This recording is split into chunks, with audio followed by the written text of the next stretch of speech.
The sky changed so suddenly. We were miles from any town, just an endless ocean of tall grass. The wind began to howl. My brother pointed to the horizon, a silhouette against the dark clouds, an old, forgotten windmill. Its blades were slowly turning. The air grew heavy and cold. First drops of rain fell, heavy, cold, and unforgiving. We had to move fast. Then the sky broke open. A wall of water crashed down. We ran as fast as we could, mud clinging to our boots. Thunder shook the ground. The windmill was our only hope. Closer and closer. The wooden structure loomed over us. My sister grabbed the heavy door. It was swollen from the damp. With a loud groan, it gave way. We fell inside, out of the storm. The roar of the rain faded into a heavy drum. Inside,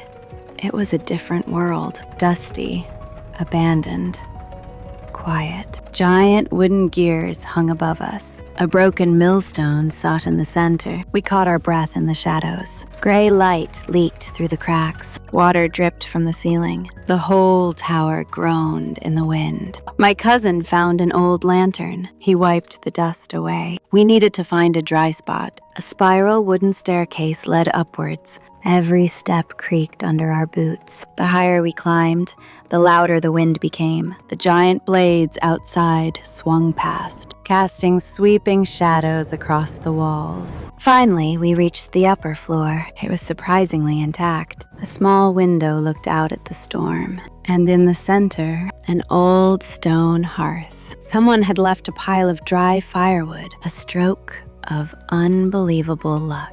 My brother pulled out his flint. His hands were shaking from the cold. He struck the steel once, twice. A small spark caught the dry moss. He blew gently on the ember. The flame danced, fragile at first. Then it caught the smaller twigs. Warm, golden light filled the room. We gathered close, stripping off our wet coats, hanging them on the old chairs to dry. The heat was a blessing. The scent of wood smoke pushed away the damp. Outside, the storm reached its peak. A massive flash of lightning blinded us. The thunder clapped so hard, the floorboards jumped. The giant gears above began to turn, screeching against the wind. The whole tower shuddered under the force.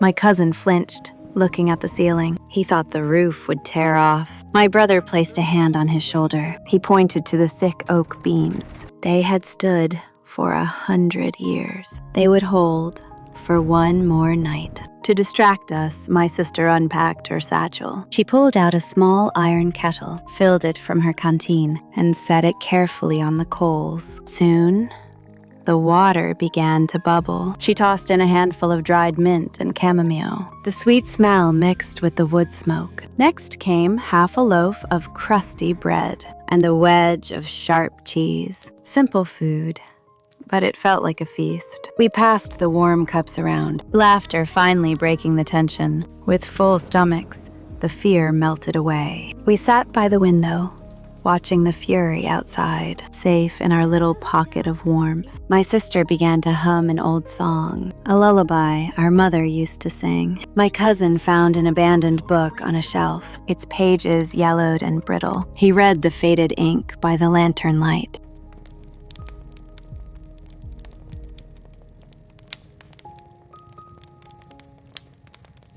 Became a soothing heartbeat.